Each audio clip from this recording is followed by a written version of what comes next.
formal naman ang pagkano nyo. Thanks for coming. Di tulad ng ulap na kusang lumisan. So, before I start reading the vow I prepared, gusto ko lang sana i-compliment na or sabihin na ang ganda-ganda mo today. And kanina pa lang nung first touch, na feel ko na yung presence mo na parang sobrang nakakakilig. Over sa kilig.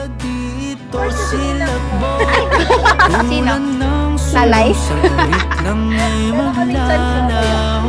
Iyak yarn. Sino mo na? Kaway sino sa tuktok ng bundok. Ika'y Picture tayo. Ay, ate. Kuya.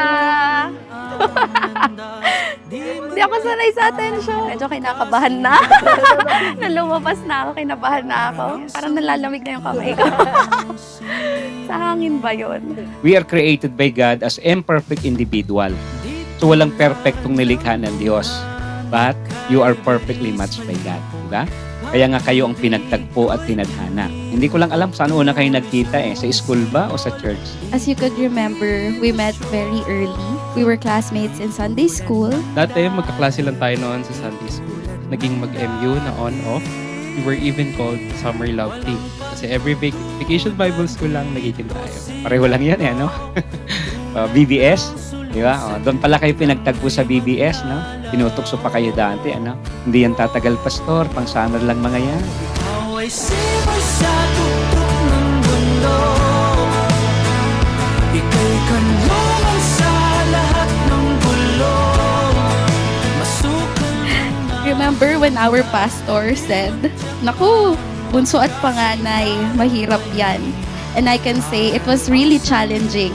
There are times na para akong nagiging ate sa'yo. Nakakagulat man, pero ikaw pa unang nagka-crush sa akin noon.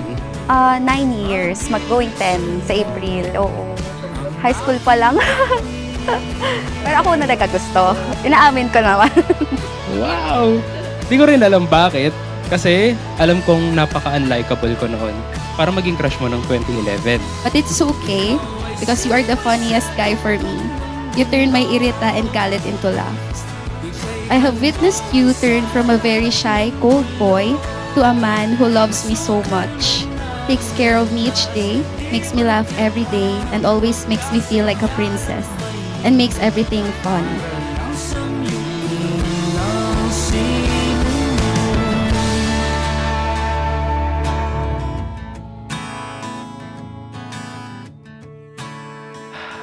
Nakaka-excite. Walang mysterious, ang sarap sa feeling.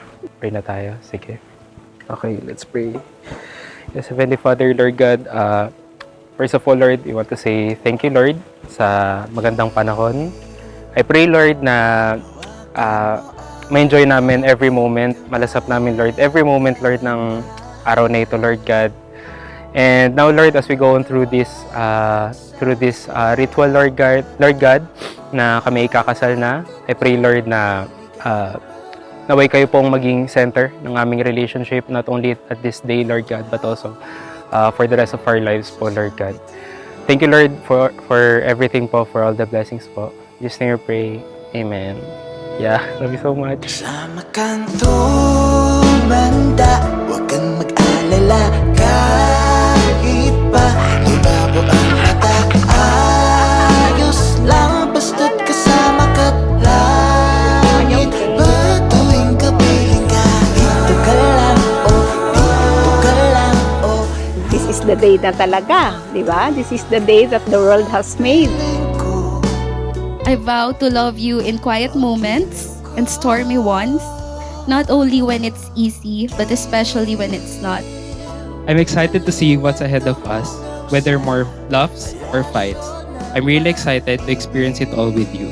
I promise to become a loving husband that provides your wants and needs. I promise to stay even if it gets heavy. I am deeply in love with you.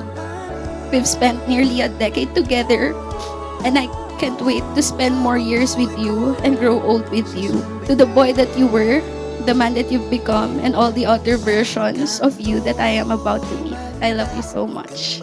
gagawin ko lahat ng mga kaya ko to give everything you want. I love you so much. Hana Navin Dalisay, my Cuckoo Bear. I'm excited to become your husband. Meron pa siya sinabi, pero di na nga siya tumatak sa akin. Parang iyak na lang ako ng iyak that time. Siguro thinking that day, kung babalikan ko yun, syempre, yun, we've been together for almost a decade na. And it proves din, time proves din kung gaano namin kamahal yung isa't isa. Like, ang dami na naming challenges na na-face. And, ayun, syempre, only proof lang naman nun kung ba't ka magpapapo, syempre, is kung mahal na mahal mo siya. And, ayun, yun yung pinaka-thought ko nun, na I really love her and I wanna settle with her na for the rest of my life. So, yeah. Kasama kang tumanda, huwag kang mag-alala. Kahit pa lumabo ng matay, ayos lang, basta't kasama ka. Langit pa tuwing kapiling ka. Dito ka lang, oh, dito ka lang, oh, dito ka lang, oh, dito ka lang, oh, dito ka lang, oh, dito ka lang. Sa piling ko, ang kilig ko